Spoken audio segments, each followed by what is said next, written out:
ሰውዬ በየመድረኩ አሰብ ማለት ወደብ ማለት ሸቀጥ ነው። ወደብ የምትሉ መንገዱን ጨርቅ ያርግላችሁ፣ ጦርነት የምትሉ ወደቡን ውሃ ያጠጡበት እኛም ፈልገው እንዲህ የሚሉት የወደብ ጥቅም ሳይገባቸው ቀርቶ ይመስልሃል አንተ ስታስበው? አይደለም። ኢን ዘ ሎንግ ረን በምንም እንገናኝ በምን የታላቋ ትግራይ ወደብ ነው ብሎ ስለሚያስቡ አሰብ ወደብን ኢትዮጵያ እንድትይዝ አይፈልጉም። አሰብ ወደብ እነሱ ከያዙ በኋላ ዳብል ላንድ ሎክድ ለማድረግ ነው የፈለጉት። ዩ ኖ ዋት ዳብል ላንድ ሎክድ ኢዝ? አንድ ሀገር እዚህ ጋር አንድ ሀገር አለች፣ እዛ ጋር ሌላ ሀገር አለች፣ ሶስተኛው ላይ ነው ባህሩን የምታገኘው። ዳብል ላንድ ሎክ ሆነ አገርህን አሳድጋለሁ ብለህ ኔቨር አታስብ። አሰብ የኤርትራ አልነበረችም። እዛ እያለን 5% ኤርትራዊ የኤርትራ ዜጋ አሰብ ውስጥ አልነበረም። 5% ብትቆጥራቸው እስከ ቤይሉል ድረስ ማነው እስከ ጢዮ ድረስ ያለው በሙሉ በአውራጃዎች ያለው አፋር ነው። አፋር ደግሞ ማን ነው? 81 ላይ ነው ይሄ 81 ነው የምጽዋ ጦርነት ተካሄደ። ይሄን ካደረግን በኋላ ዳህላክ ሰፈርን፣ ምጽዋን ሰጠናቸው። ምናልባት እኛ ምን ወቀሰው እንግዲህ ባህር ኃይልን ቀድሞ የሰጠ ደርግ ነው። ደርግ እያለ ደርግ ራሱ እያለ መንግስት እያለ ምጽዋ በዛን ጊዜ ተያዘ።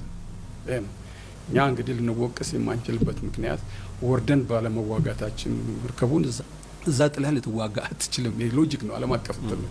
በዚህ ምክንያት ነው ማሪኖቻችን፣ ዳይቨሮቻችን፣ እዛ የነበሩ ሰዎቻችን በሙሉ እዛ የጨበጣ ውጊያ አድርገው ያን ጦር ከታንክ ጋራ እንግዲህ ታንክ የለንም እኛ ከታንክ ጋራ ተዋግተው መስዋዕት ሆነዋል ብዙዎቹ ምጽዋ ላይ እና ይሄ በጣም ከፍተኛው ዲዛስተር ነበር ለባህር ኃይል ሰራዊት። እዛ ምጽዋ ተጠናከረ፣ ምጽዋ ያዝ፣ ምጽዋ ሆነን አሁንም ቢሆን የኢትዮጵያን ድንበር መከላከል ጀመር። ዳህላክ ሆናችሁ? ዳህላክ ሆነን ዳህላክ እንግዲህ ትልቁን የጦር ካምፕ እዛ አቋቋምን። ጦር መርከቦች በሙሉ አሁንም ቢሆን ከራስ ካሳር እስከ ራስ ዱሜራ አልተደፈረም፣ ሰላም ነው። ያሉ ነገሮችን በሙሉ በቁጥጥር ስር እናደርጋለን። ከዛችሁ ከምጽዋ ውስጥ ተሸጉጠው ከመቀመጥ ውጪ ሻዕቢያ መድፍ ከሩቅ መርከብ ሲያዩ መድፍ ወደ መርከብ ወደ መሬት ከመተኮስ ውጪ ምንም የሚያደርጉት ነገር የለም። ዘውን ሊቲንግ ያው ምጽዋን ተቆጣጥረዋል። አሁን ይህን ካደረግን በኋላ እንግዲህ በሚሰጠን መረጃ መሰረት ወደ ደቡብ ኤርትራ ሻዕቢያ እንዳይዘምት እንዳይጓዝ ወደ አሰብ መስመር ማለት ነው እንዳይሄድ በዛ የተለያዩ ወደቦች አሉ። መርሳ ፋጥማን፣ ጢዮን፣ ቤይሉልን፣ ባህራ ሶሌ ምናምን የመሳሰሉ ሰርጥ ትናንሽ ወደቦች ናቸው። እነዚህ ማለት የአሰብ አውራጃዎች ናቸው ብዙዎቹ፣ ወረዳዎች ናቸው ብዙዎቹ። በዛ አካባቢ እንዳይሰፍርና የእንትኑ እንዲያፓዙን እንዳያሰፋ ከፍተኛ ፓትሮልና ድብደባ እያደረግን በመረጃ ቆጣጠረው ነበር ባህሩ። አሁን በዚህ ቆየን። በዚህ ጊዜ ያለው አማራጭ እንግዲህ ሁሉም ቀለብ ለባህር ኃይሉ የሚደርሰው በአሰብ በኩል ነው። የሎጂስቲክ ድጋፍ የሚደርሰው በአሰብ በኩል ነው። አሰብ አሁን ሜን እንትን ሆነ። አሰብን መጠበቅ አሰብ ያለው በዛን ጊዜ ለጦሩ የሚመጣ መሳሪያ አለ፣ የእርዳታ እህልና የእርዳታ እንትኖች አሉ። ይሄን ሁሉ ሲስተናገድ አሰብ በጣም ቢዚ የሆነ ፖርት ነበር በዛን ወቅት። አሰብን ከመንገዱ ጀምሮ ከአዲስ አበባ አሰብ ድረስ ያለውን መንገድ ጀምሮ ራሱን አሰብን መጠበቅ ትልቅ ግዳጅ ነበረ። አሴም ታይም ደግሞ ምጽዋ ተለቋል ብለን እንትን አንልም። እኛ አሁን እንግዲህ ዳህላክ ሆነን እየጠበቅን ያለ ነው። መንግስት ተጠናክሮ አስመራ ምጽዋን መንገድ ገፍቶ ጊንዳ አምባቲ ካላ ነፋሲት በሚባል በትልቁ መንገድ እየተዋጋ ሄዶ ምጽዋን ሊያስለቅቅ ይችላል የሚል አሳምፕሽን ነበረው ባህር ኃይል። ግን ምንም የተደረገ ሙከራ የለም። ምጽዋ እንደተያዘ ቀረ። ይሄ እንግዲህ የጦሩን መዳከም የመንግስትን መዳከም ነው የሚያሳየው። አሁን በዚህ ሁኔታ ላይ ደግሞ ምን እየተፈጠረ ሄደ? መሀል ሀገር ደግሞ መቀሌ ሙሉ በሙሉ የመያዝ እንትና ማንች ሻዕቢያ እንትና ወያኔ እንበለው ወይ እንትና ማነው ቲፒኤልኤፍ የውጊያ እንትኑን እያስፋፋ ወደ መሀል ሀገር መሄድ ወደ ጎንደር ወደ ጎጃም እያለ መሄድ ጀመረ። በዚህ ጊዜ እንግዲህ ትልቁ ቀውስ የተፈጠረው መንግስት ፖለቲካ በመንግስት አካባቢ ያለው ሁኔታ ትልቅ ችግር ነው። ውጊያውን መምራት አልተቻለም። እንደው ለማሳጠር ያህል እንግዲህ በ82 አካባቢ 83 ያን ያህል ጊዜ እንግዲህ በዚህ ሁኔታ ከቆየን በኋላ 83 ላይ የፕሬዝደንቱ ከአገር መሸሽ ትልቁን ቀውስ ፈጠረው። እንግዲህ ግንቦት 13 ይመስለኛል ግንቦት 13 ፕሬዝደንት መንግስቱ ከሀገር ወጡ ሲባል ሌላው ጦር አይደለም ባህር ኃይሉ በራሱ ከፍተኛ ዲዛስተር ነው። የሳይኮሎጂ እንትን የተፈጠረው እንዴት ሄዱ የሚል ከዚህ በኋላ ያለው ሁኔታ ምንድን ነው፣ የእኛስ ተልእኮ ምን ይመስላል የሚለውን ምክንያቱም ብዙ ነገር እንጠብቅ ነበረ። ባህር ኃይሉ ብዙ ነገር ይጠብቅ ነበረ። አንደኛ እንደዚህ ከሆነ ማይቻል ከሆነ በዚህ ጊዜ ውስጥ ፕሬዝደንቱ ከሀገር ከመውጣታቸው በፊት ድፍረቱ ወስደው በብዙ መልኩ ኢትዮጵያ እየተጠቃች በመሆኑ የአርማሜንትና የተለያዩ ነገሮች ድጋፍ ለኢትዮጵያ ስለማይደርስ ከዚህም ጦራችን ቶሎ አሰልጥኖ ቶሎ ለውጊያ ማድረስ በጣም ከባድ ስለነበረ በከተማ ውስጥ ያለው በአገሪቱ ውስጥ ያለው ሻጥር ያን ሁሉ ሁኔታ ማከናወን የሚቻልበት ሁኔታ ስላልነበረ ፕሬዝደንት መንግስቱ ተስፋ የመቁረጥ ሁኔታ እየታየባቸው ነው የነበረው ያን ጊዜ። ይሄ የሚታየው ደግሞ በፓርላማ ነው። በምናምን ስብሰባ ሁሉ ነገር አድርገዋል።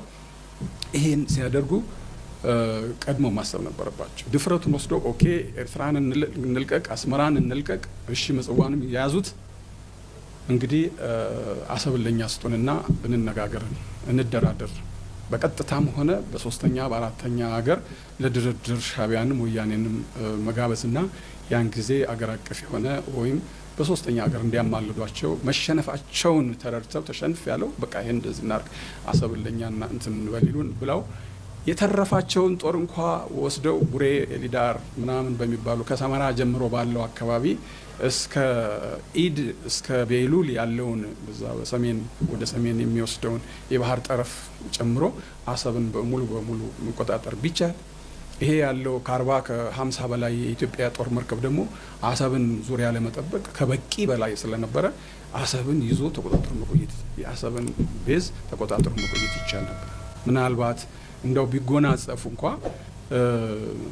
በሌላ መልኩ ሊፈጠር ይችላል እንጂ አሰብን መስጠት ያልነበረብንን በዚህ ምክንያት የእሳቸው ትልቅ ስህተትና ጥፋት የሰሩት በዚህ መልኩ ነው። እሳቸውም ብቻ አይደሉም።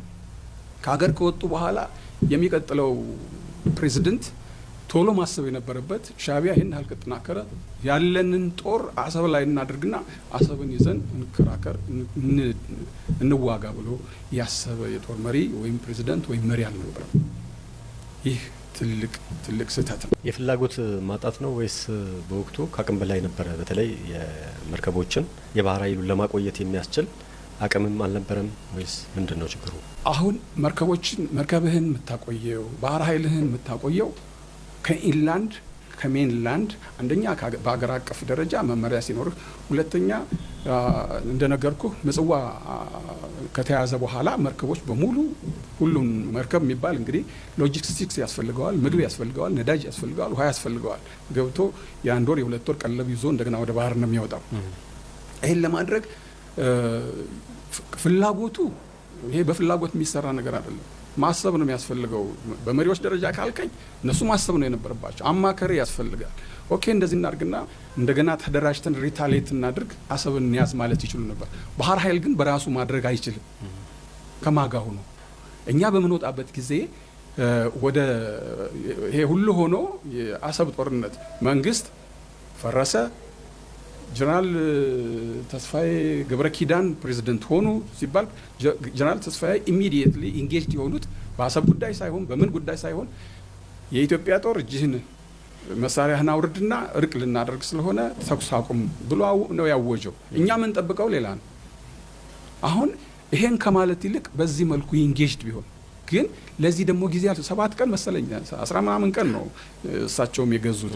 በዚህ ጊዜ ውስጥ እሳቸው እንኳን ስለ አሰብ ሊያስቡና የራሳቸውንም ህይወት እንትን ለማለት ጊዜ አልነበራቸው። አሁን ምንድነው የተፈጠረው? መሀል ሜዳ፣ ደብረ ብርሃን ምናምን አምቦ ምናምን እየተደረገ ያው የአምቦ ውጊያ የደብረ ታቦር ውጊያ እየተካሄደ ሻዕቢያና ወያኔ ወደ መሀል ሀገር ወደ አዲስ አበባ ዙሪያ ሲጠጋ በ200 ኪሎ ሜትር ሲጠጋ ያለን አማራጭ ተኩስ አቁም የሚል እንትን አዋጅ ነው የመጣው። በዚህ ጊዜ እኛ ያለን አማራጭ ያው ስራችንን ግዴታችን እስከ መጨረሻው እየተወጣን ነው፣ እየተጠባበቅን ያለ ነው። ግን ባላሰብነው ሰዓት በቀጥታ ዊዝ ኖ ኤኒ እንትን ሬዚስተንስ አዲስ አበባን መጥተው ሲቆጣጠሩ ያለን አማራጭ ምንድን ነው የምናደርገው? ሄድ ኦፊስ ማነው ሄድ ኳርተር የለንም፣ አዛዥ የለንም፣ ሎጂስቲክስ የሚያቀርብልን የለንም። ምንድን ነው የተደረገው? ከዚህ በፊት እንደተደረገው የምጽዋ ጦራችንን እንዳስጨረስ ነው እዛው ያለምንም መሳሪያ ያለምንም እንትን ሰዎቻችንን ማስጨረስ ስለሌለብን ቤዝ ውስጥ ያሉትን ሰዎች መርከብ ላይ ያስቀመጠ ጫንና መንግስት ተይዟል ሲባል ኢቭን የባህር ኃይል ዋና አዛዥም ሆነ የኤርትራ ዋና አዛዥ ጀነራል ሁሴን እነሱም ወደኛ ነው የመጡት። ለምንድን ነው ኢቫኩዌት እናርግ? እንደ ከዚህ በፊቱ ምጽዋ 81 እንዳደረግነው ሁሉ ሰዎቻችን ማስጨረስ የለብንም። ፕሮግራም የሆነ ኢቫኩዌሽን ፕሮግራም ይወጣና ለተወሰነ ጊዜ ባህር ላይ እንቆይ ተባለ። እሺ ተባለ። እኔም እዚሁ ፕሮግራም የኢቫኩዌሽን ፕሮግራም በምስጢር መኮንኖች ተሰብስበን አወጣን። ይሄ ነገር ቢፈጠር እንዲህ እናደርጋለን፣ ይሄ ነገር ቢፈጠር እንደዚህ እናደርጋለን፣ እንዳለፈው አንድም ሰው ሊሞት አይገባም ባህረኛ ተባለ። በዚህ ፕሮግራም ላይ እያለን የባህር ኃይል አዛዡ ዋናው ከሱ ነው የምንጠብቀው እንግዲህ ምን እናድርግ የሚለው እንግዲህ ሻዕቢያ እና ወያኔ በዚህ በቡሬ ግንባር በሚሌ እየመጡ ስለሆነ ሚሌ ስለደረሱ ራሳችሁን ከባህሩ ወጣችሁ ባህር ላይ ከወደቡ ወጣችሁ ባህር ላይ ጠብቁ ተባለ። አዎ እንግዲህ ሰዎችን ይዘን የምንወጣ ይዘው የሚወጡ መርከቦች እዚሁ አሽገው ቆዩ።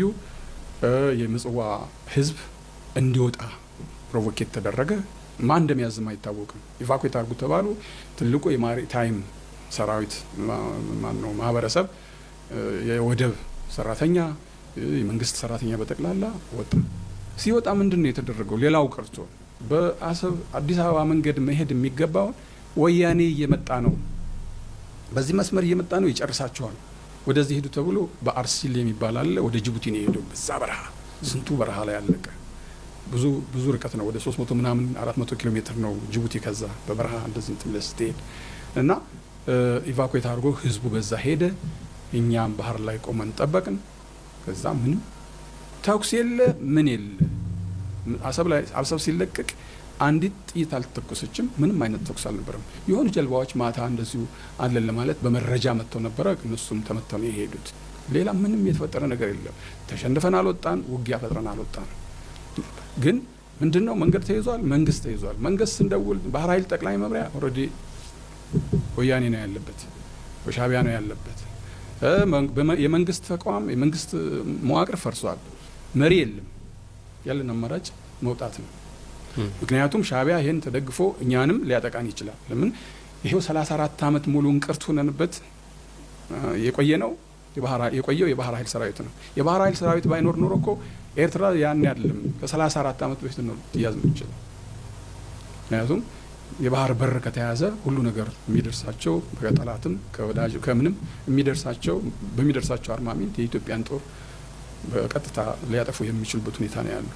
ከዛ በኋላስ እንደው ግን የኢትዮጵያ የባህር ኃይል ቅድም እንደነገሩኝ እንግዲህ ከ40 በላይ መርከቦች ነበሯቸውና በወቅቱ የደርግ መንግስት ሲፈርስ እነዚህ መርከቦች አጠቃላይ ወዴት ነው የሄዱት? በጣም ጥሩ።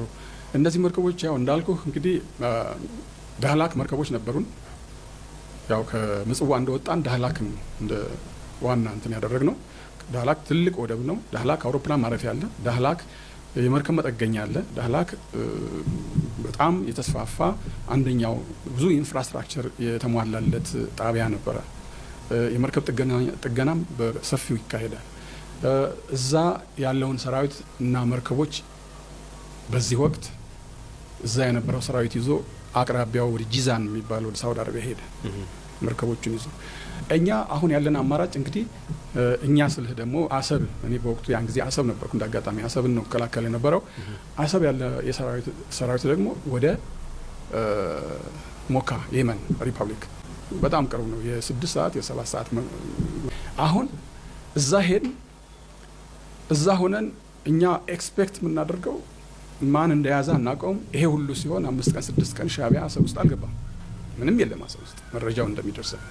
እዛ ላይ ያለን በአጋጣሚ ሞካ እያለን በመረጃ መጥተው ሞካ በሰው ወደ ውስጥ ሻዕቢያ ከየመን ይሄ እስካሁን የኛ ሰራዊትም ብዙ ያልተገለጸለት አንድ ምስጢር ነበረ። አሁን እኔ በዚህ ኢንጌጅድ የሆንኩበት ጉዳይ ነው። ይሄ ቀን 9 ሰዓት አካባቢ 4 ሰዓት አካባቢ የየመን ሰዎች ድሮም ሻዕቢያን ይደግፉ ነበረ ከሻዕቢያ ደህንነት ጋር ሆነው መጥተው ኢትዮጵያ ጦር መርከብ ኢትዮጵያ በጣም ከፍተኛው እንቅርት የሆነችባቸው ትልቋ መርከብ መድፍ አላት ምን አላት እሷን መርከብ ነው ለማስመጥ ብዙ ሙከራ አድርጎ ሻዕቢያ ሳይሳካለት 5-6 ሙከራ አድርጓል እሷን ለማጥፋት እሷን ተከታትሎ መጥቶ ማታ ከፍተኛ ልክ ሌሊት 6 ሰዓት ሰራዊት ተኝቶ ያለ ረብሻ ጦርነት ፈጥሮብን ነበር ሊያሰምጠን ሞክሮ ነበር በማይክሮፎን ይዞ ዙሪያን 6 ጀልባ ይዞ መጥቶ እየዞሩ እጃቸውን ስጡ ይሉ ነበር እጅ መስጠት የለም በጣም ከፍተኛ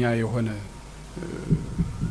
ምንድነው ጀግንነት በተሞላበት እንትን ሰራዊቱ እነዛን ጀልባዎች አስምጦ ሻዕቢያ እንዲህ አይነት አደጋ ደርሶበት አያውቅም በእነሱ ቤት መሳሪያ ያስረክቡ ከእንግዲህ እኛ ጋር ናቸው የፖለቲካ ጥገኝነት ጠይቃቸዋል ይሄን ሲሉ ለካ እኛ የየመን ባለስልጣኖች መስሎን ነበር የተገዙ የየመን ሰዎችና የሻዕቢያ መኮንን ሆነው መተው ነው ያውም የመኮንን ልብስ ለብሰው መተው እኛ አላወቅንም ነበር ይሄን የየመን መስለውናል በትክክል ማታ 6 ሰዓት መሳሪያ ያስረክቡ ቁልፉን ያስረክቡ ከእንግዲህ እናንተ ወደ እንት ነው የምትሄዱት ምናምን ብለው እኛ እኛ እንግዲህ አንዋጋም በሰው ወደብ ውስጥ ኢንተርናሽናሊ ጥገኝነት በምጠይቅበት ጊዜ መሳሪያ ሎክድ አድርገን እና የመርከቡን መሳሪያ አርማሜንቱን በሙሉ ሎክድ አድርገን በተኛንበት ሌሊት መጡ ይሄ በቀጥታ ታስቡበት ከየመን መንግስት ባለለውም ከየመን የተገዙ ደህንነቶች ጋር ሻዕቢያ የሰራው ስራ ነበር እኛ ጠርጥረናል ይሄን በመናደርግበት ጊዜ እነዚህ ሰዎች ግን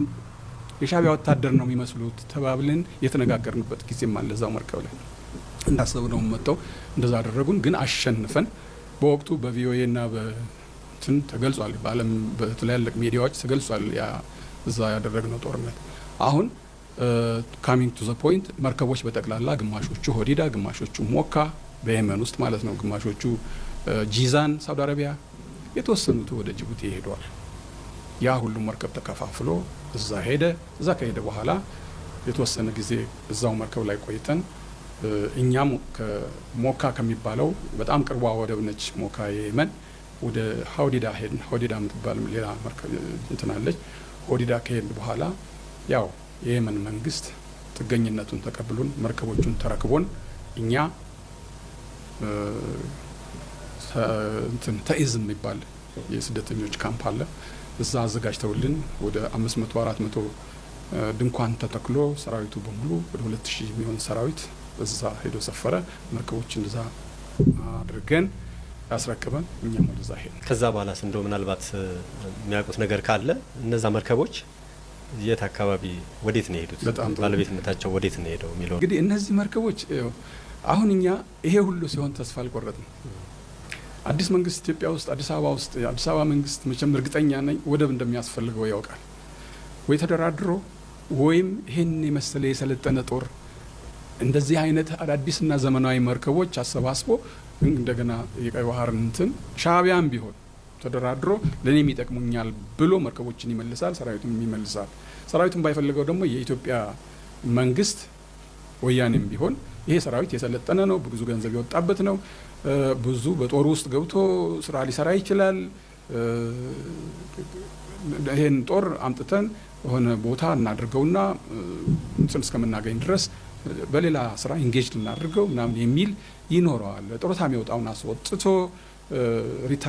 ሪፓትሪየት እንድናደርግ እንደገና ወደ ኢትዮጵያ እንድንመጣ ኤክስፔክት እያደረገ ነው ገምት 2000 ሰራዊት ነው እዛ ላይ ሰፈረው ስንጠብቅ ከ2 ወር ነው ከ3 ወር በኋላ ዴሌጌሽን ተላከ ሳውዲ አረቢያም ዴሌጌሽን ወያኔ ነው የላከው ሳውዲ አረቢያም ዴሌጌሽን ተኢዝ ማነው የምንም ዴሌጌሽን ተላከ ምን አይነት ዴሌጌሽን ነው ለዚህ ጦር መልስ የሚሰጥ ማለት ነው አሁን ይሄ ሁሉ ሲሆን ይሄን የአዲስ አበባውን መንግስት የሚመራው ኢሳያስ ነው እርግጠኛ ነኝ ሻዕቢያ ነው የሚመራው አሁን ሻዕቢያ አሰብንና መላው ኤርትራን ወደቦች ለመቆጣጠር ካለው ፍላጎትና ውሳኔ አንፃር ምንም አይነት የባህር ኃይል ሰራዊትና ምንም አይነት መርከብ የሚያንቀሳቅሱ ሰዎች ሊኖሩ እንደማይገባ ሻዕቢያ ወስኗል ሰራዊቱን ማጥፋት ነው ያለበት ተመልሶ ሪታሬት እኛን ያጠቃናል የሚል መርከቦች እስካሉ ድረስ ሰራዊቱ የሰለጠነው ሰራዊት እስካለ ድረስ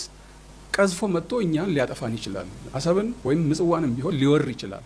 ስለዚህ ይህን ማጥፋት አለብን ብለው ወስነው እዚህ መካከል ምንድን ነው የተፈጠረው? ከአዲስ አበባ ዴሌጌሽን ዊ አር ኤክስፔክቲንግ ይወስዱናል፣ ምን መልስ ይሰጡናል ብለን በጉጉት የምንጠብቀው ዴሌጌሽን መጥተው ምንድን ነው ያሉት? እኛ እናንተን አንፈልግም፣ ቃል በቃል ነው። በእኔ በኩል እንግዲህ እኔ አለቃዬ የነበሩ ጀነራል ኮሞዶር ጅንኑ የሚባሉ ነበሩ እና እሳቸው የዚህ የመኮንኖች እንትን ነበሩ፣ አባል እንደነበሩ በኋላ ነው የተገለጸልን። ሽግግር መንግስት ድረስ ስልጣን መጨረሻም አብረው ከወያኔ ጋር አብረው ይሰሩ የነበሩ መኮንን ናቸው። አሁን በህይወት የሉም። ሌሎችም አሉ ጠቀስ የሚገባቸው። መጥተው ምንድን ነው ያሉ? ቃል በቃል ያን ሁሉ ሰራዊት ሰብስበው እናንተን አንፈልጋችሁም፣ እንፈልግ መርከቦችን ነው። መርከብ ነው ሰው ነው የሚበልጠው? እኔ ራሴ ጥያቄ ጠይቃለሁ። በዛ ነው ያ እንግዲህ ሰፍሮ ያ ሁሉ በችግር ነው ያለው፣ ስደት ነው ያለው። ያገለገለ ያስተማሩት የራሳቸው ሰራዊት ነው፣ የአባት ናቸው፣ የ49 የምናምን ቅጥር ናቸው ሰውየው። እንደዚህ ብለው መልእክት መንግስት እንዴን የላከኝ መርከቦችን የሚወስድ ሰው ተመዝግቦ ሰዎችን ይዛችሁና በየቦታ የተበታተኑትን መርከቦች ወደ ጅቡቲ ውሰዱ፣ እናንተን እኛ አንፈልግም፣ ብትሄዱበት መሄድ ትችላላችሁ፣ እዚህ መቅረት ትችላላችሁ፣ ስለ እናንተ ምንም የተሰጠን መመሪያ የለም፣ አንፈልጋችሁም አሉ። ይሄ እጅግ ተስፋ የሚያስቆርጥና በእውነት የሚያሳዝን ነው። በዓለም አቀፍ ደረጃ ዜጋህን እንደዚህ ስትል በእውነት ምንድን ነው ምን ማለት አይቻልም። እንዲባል ኦኬ እሺ ተባለ። ውስጥ ለውስጥ ተሰርቶ በዛን ወቅት እንደዚሁ አይነት ስፕሊት አለ። የትግራይ አባሎች እኛ ጋር ያሉትን፣ የኤርትራ አባሎች እኛ ጋር የነበሩትን እና አንዳንድ ሰዎችን ተመዝገቡ ብለው በምስጢር መዝግበው እነሱን በአውሮፕላን ወስደው በየመርከቡ መደው መርከቦችን የተወሰኑትን ወደ ጅቡቲ ወሰዱ። መርከቦቹ የተወሰኑትን ለሻዕቢያ ሰጡ። መሄድ የማይችሉና የሚያንቀሳቀሳቸው እንግዲህ መርከብ በአንድ ሰው በሁለት ሰው መሪ ይዞ አንድ ካፕቴን አንድ እንትን የሚወስደው አይደለም። መርከብን የሚያክል ነገር መርከብ እንደየ ኮምፕሊሜንቱ እንደየ አሰራሩ አንድ መርከብ ሚሳይል ከሆነ በሚሳይል ጀልባ የሰለጠነ ፍሪጌት ከሆነ በፍሪጌት የመሳሰሉ እንደ እንትንህ ነው። አንድ ኮምፕሊ የመርከብ 1/3 ነው። ሁልጊዜ መርከቧ ላይ 20 ሰው ካለ መርከቧ እስከ 10 ምናምን ሰው 12 10 ሰው ያርፋል። 12 10 ሰው ያንቀሳቅሳል። አንድ ሰው ያንቀሳቅሳት መርከብ የለችም ከጀልባ ከዞዲያክ በስተቀር እና መርከቦችን ይዛችሁልን ሂዱ አሉ። ሊወስዱ ያልቻሏቸው እዛው በየንቱ ነው። አሁን ለምሳሌ ጦር መርከብ ኢትዮጵያ እዛው በሰው ወደብ ላይ እንዲሁ ሰምጣ ነው የቀረችው። የት? ሆዲዳ ሰምጣ ቀረች። የፓኪስታን መንግስት ጫራታ እኔ ስደት ሆኜ ህንድ ነበርኩ ያን ጊዜው አጋጣሚ ህንድ ሆኜ ማስታወቂያውን አየሁት። የማሪታይም ቦርድ አለ እዛ ላይ የሚሸጡ መርከቦች ጦር መርከብ ኢትዮጵያ የምትባል ዳታዋ ተሰጥቶ ይቺ መርከብ ያን ጊዜ ስክራብ እያደረጉ ህንዶች፣ ፓኪስታኖች የመሳሰሉ ሀገሮች እንደዚህ ስክራብ የሆኑ መርከቦችን ያረጁ መርከቦችን የወደቁትን እየቆራረጡ ለህንድና እኔ በአብና ጋር የሚባላል እኔ አንድ መርከብ ይጃለሁ ፎር ዛት ማተር ሌላ የመንን መርከብ እዛ እየወሰዱ ይሸጣሉ። ማን ነበር የሚሸጠው? የህንድ ነጋዴዎች አሉ፣ ከፓኪስታን የሚመጡ ነጋዴዎች አሉ። የመን ተቀምጠው መርከቡን እየቆራረጡ በእንትን አንደርወተር እንትን አለ እየቆራረጡ በአንዳንድ ሜትር በ2 ሜትር እየቆራረጡ በኮንቴነር እየወሰዱ ለጃፓን ይሸጣሉ። ጃፓን እንደገና መኪና ወይም አቅልጦ እንደገና ያመጣልሃል። እንደዚህ ነው የሚያደርጉት። ኢትዮጵያ በዚህ መልኩ ነው የተሸጠችው። ይሄን ስትሸጥ እኔም ውስጤ አሮ በጣም ሰራዊቱ በጣም አልቅሶ ነው ይችን መርከብ እንትን ያላት። በዛም ጊዜ ያልተናገርኩት ነገር አለ። ሆዲዳ በምንወርድበት ጊዜ ሰራዊቱ ተሰልፎ ይችን መርከብ አልቅሰን ነው የሸኝናት። የመጨረሻው ሰው ሰንደቅ ዓላማ የካፕቴን አውርጄ መጀመሪያ ካፕቴን ይትባረክ የሚባሉ አዛዥ ነበሩ። እሳቸው ሲወርዱ ነው የሰላም ተሰጥቼ እሳቸውን አውርጄ ነው የመጨረሻ ወረድኩ እኔ ነኝ የመጨረሻው ሰራዊት ማለት ነው። እና መርከቦች እንደነሱ አይነትና ላንዲንግ ክራፍት የሆኑ ትንሽ አርጀት ያሉ መርከቦች እዛው ሰምጠው ቀሩ። እዛው በሰው ጅቡቲም ሰምጠው ይቀሩ አሉ። የተወሰኑትና ደህና ይሰራሉ የተባሉት በሙሉ ወደ ኤርትራ ሄዱ። እንግዲህ ያኔ አሁን እንደምናየው በጣም በርካታ ሀገራት በቀይ ባህር አካባቢ ከሩቅ መጥተው ሰፍረው የባህር አክሰስ አግኝተው እናያለን። እና ቢያንስ በወቅቱ ማቆየት አይቻልም ወይ? ሻዕቢያ እንኳን ባይፈልግ የኢትዮጵያ መንግስት በወቅቱ በዛ አይነት ሁኔታ ማቆየት የሚችልበት እድል አልነበረም ወይ? በጣም ጥሩ ነው። አንደኛ ነገር ቅድም እንዳልኩ ነው፣ ባህር ኃይሉ እንዲቆይ አልተፈለገም። ያልተፈለገበት ምክንያት ደግሞ ወደፊት ትግራይ ሊበሬሽን ፍሮንት እኮ 50 ዓመት ሙሉ ትግራይ ሊበሬሽን ትግራይን ነፃ ሊያወጣ ነው እንጂ የመጣው ለኢትዮጵያ አልመጣም። ስለዚህ ይሄ ወደብ ዞሮ ዞሮ ለትግራይ ነው፣ ለታላቋ ትግራይ የተመደበ የማይናገሩት ነገር አለ። ሶሪ ወደ ኋላ ልመልስልህና ፕራይም ሚኒስትር መለስ ማለት ዓለም አቀፍ ዲፕሎማት ናቸው።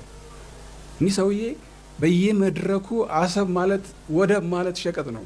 ወደብ የምትሉ መንገዱን ጨርቅ ያርግላችሁ፣ ጦርነት የምትሉ ወደቡን ውሃ ያጠጡበት፣ እኛም ፈልገው እንዲህ የሚሉት የወደብ ጥቅም ሳይገባቸው ቀርቶ ይመስልሃል አንተስ ታስበው? አይደለም። ኢን ዘ ሎንግ ረን በምንም እንገናኝ በምን የታላቋ ትግራይ ወደብ ነው ብሎ ስለሚያስቡ አሰብ ወደብን ኢትዮጵያ እንድትይዝ አይፈልጉም። አሰብ ወደብ እነሱ ከያዙ በኋላ ዳብል ላንድ ሎክድ ለማድረግ ነው የፈለጉት። ዩ ኖ ዋት ዳብል ላንድ ሎክድ ኢዝ? አንድ ሀገር እዚህ ጋር አንድ ሀገር አለች፣ እዛ ጋር ሌላ ሀገር አለች፣ ሶስተኛው ላይ ነው ባህሩን የምታገኘው። ዳብል ላንድ ሎክ ሆነ አገርህን አሳድጋለሁ ብለህ ኔቨር አታስብ። ከዚህ ትግራይን እንደገና ነጻ ስትወጣ ማለት ነው በእነሱ እሳቤ ነጻ ስትወጣ አሰብን እነሱ ይወስዳሉ፣ እንደገና ከኤርትራ እንወስዳለን። እዛ አልፈን ዳብል ላንድ ሎክ ሆነ ኢትዮጵያ ምንም አይነት ባህር በር እንዳይኖራት ለማድረግ የታቀደ እቅድ ስለሆነ ባህር ኃይል በምንም መልኩ እንዲኖር አይፈልጉም። እንግዲህ ያው ኢትዮጵያ ወደብ ያስፈልጋታል ዞሮ ዞሮ በኪራይም ሆነ በየትኛው መንገድ፣ ግን ደህንነትን ደግሞ መጠበቅ ያስፈልጋል እና ከዚህ አንጻር እንደው የነዚህ ባህር ኃይሉ መፍረስ ምን አይነት አደጋ አምጥቷል በኢትዮጵያ ላይ? ከሀገራዊ ስጋት ሊሆን ይችላል ወይም ደግሞ ከሀገራዊ ደህንነት ከብሔራዊ ደህንነት አኳያ ምን አይነት ስጋት ነበር የፈጠረው ብሎ ያምናሉ? ይሄ እንግዲህ በእውነት በዚህ ጊዜ የባህር ኃይል አለመኖር፣ የባህር በር አለመኖር ለአንድ ሀገር ሉዓላዊነት፣ ለአንድ ሀገር ኢኮኖሚ፣ ለአንድ ሀገር ደህንነት እጅግ በጣም ከፍተኛ ጥያቄ ጉዳት አለው። የበለጠ ልንረዳ ምንችለዋለን በዚህ በአሁኑ ወቅት ጦርነት ምን ይመስላል የሚለውን ማየት ነው። ድሮ ዲሞትፈርና ክላሽ ይዘህ የምትዋጋው አይነት ጦርነት አይደለም አሁን ያለው። በአሁኑ ሰዓት ያለን ሁኔታ ሀይት ፕላስ ዲስታንስ ምናምን ብለህ ከሆነ ቦታ ተቀምጠህ ካልኩሌት አድርገህ የምትተኩስበትና ሀገር የምታጠፋበት ሁኔታ ላይ ነው ያለው። ለዚህ ማሳያ የሚሆነው በዚህ ጊዜ ያሉትን ጦርነቶች የዩክሬንና የራሽያ ጦርነት፣ የኢራንና የእስራኤል ጦርነት የመሳሰሉትን ነገሮች ማየት ተገቢ ነው። 5000-6000 ኪሎ ሜትር ቤታቸው ቁጭ ብለው ካልኩሌት አድርገው የሚተኩሱበት ሁኔታ ነው ያለው እንጂ ሰራዊት ልከህ ማስ ሰራዊት እንትን አድርገህ የምትዋጋው ጦርነት አይደለም። ኦኬ እሺ፣ ከኛ አንጻር ምንድን ነው ሬድ ሲ ለታሪካዊ ጠላቶቻችን ቅርብ ነው። ታሪካዊ ጠላቶቻችን አሰፍስፈው የተቀመጡበት ቦታ ነው። ከሬድ ሲ የትኛውንም የኢትዮጵያ ነጥብ ጣቢያ ማጥቃት የሚቻልበት ሁኔታ አለ። ሬድ ዞን ነው። ስለዚህ ሬድ ሲ የተወሰነ እንትንህን ይዘህ መከላከያህን ይዘህ ጠላትን በጠላት እንትን በመሳሪያ እዛው እንትን ካላልክ በስተቀር በሬዳር አሁን እንግዲህ ምንድን ነው ይሄ ፎርስ ጄኔሬሽን እንትን ነው ያለው። አሁን ዋርፌር ስኪል የታጠቀ እንትን ከሌለህ አንተ በምንም መልኩ አገርህ ሁል ጊዜ አደጋ ላይ ነው ያለችው። መሬት ላይ ብቻ አይደለም፣ መሬት ላይ ያለውን ጦርነት አሁን እያየ ነው። መሬት ላይ ያለውም አሁን ድሮንና የመሳሰሉት ቴክኖሎጂዎች በከፍተኛ ደረጃ አገር እንትን እያደረጉ ነው። ይሄ ባህሩን ደግሞ የባሰ ነው። ባህርህን ልትቆጣጠር የምትችለው ባህር ላይ እኛ እዛ እያለን ኢትዮጵያ ላይ ያለ ሬዳር ኤስፒኤስ 12 ኤስፒኤስ 6 የሚባል ሬዳር አለ። እነዚህ ሬዳሮች የመን ኤደን ላይ አውሮፕላን ሲነሳ ሲንቀሳቀስ ሲንደረደር ያሳዩ ነበር። ይሄ ማለት እንግዲህ ገና ከመነሻው ከኤደን የሚነሳውን ጦርህን እንትን ትለዋለህ ማለት ነው። አሁን እንዲያውም ከዛ የባሰ በጂፒኤስ እና በዓለም አቀፍ እንትን በከፍተኛ ደረጃ ሬዳሮች እንትን ብለው ስንት መቶ እስከ 1000 ኪሎ ሜትር ድረስ ጠላትን ኮንትሮል ማድረግ የሚቻልበት ሁኔታ ተፈጥሯል። እንደዛ አድርገህ እንትን ካላልክ ሪታሊየት ለማድረግም ባህር ላይ መሆን አለበት እና ብዙ አደጋ ነው የተደቀነብን። ይሄን አደጋ ለመቀልበስ ደግሞ አሁንም ቢሆን ብዙ ጥረቶችን ያስፈልጋል። መንግስት ከፍተኛ ጥረት ማድረግ አለበት። አሰብን መውሰድ አለበት። እንዴት እንውሰድ? የደርግን መከተል የለብንም። ድፍረት ሊኖረን ይገባል። ማድረግ ያለብን ብዙ ነገሮች አሉ። በዓለም አቀፍ መድረኮች የምናደርጋቸው ነገር ሊኖሩ ይችላሉ። በራሳችን ድፍረት ልናደርጋቸው የምንችላቸው ነገሮች ይኖራሉ። ስለዚህ የሰራነው ወደብ ነው። ያለማነው መሬት ነው፣ ያለማነው ወደብ ነው። ታሪካዊ አመጣጡም ራሱ በመሰረቱ እንትና አሰብ የኤርትራ አልነበረችም። እዛ እያለን 5% ኤርትራዊ የኤርትራ ዜጋ አሰብ ውስጥ አልነበረም። 5% ብትቆጥራቸው እስከ ቤይሉል ድረስ ማነው እስከ ጢዮ ድረስ ያለው በሙሉ በአውራጃዎች ያለው አፋር ነው። አፋር ደግሞ ማን ነው? አፋር ከጅቡቲ ድረስ ከጅቡቲ እስከ ራስ ፋጡማ ድረስ የተዘረጋ የአፋሮች ነው። አፋር የአንድ አባት ልጆች ናቸው። የተለያየ ጎሳ ባለቤቱ ቢሆኑ የአንድ አባት ልጆች ነን ብለው የሚያምኑ ሰዎች ናቸው።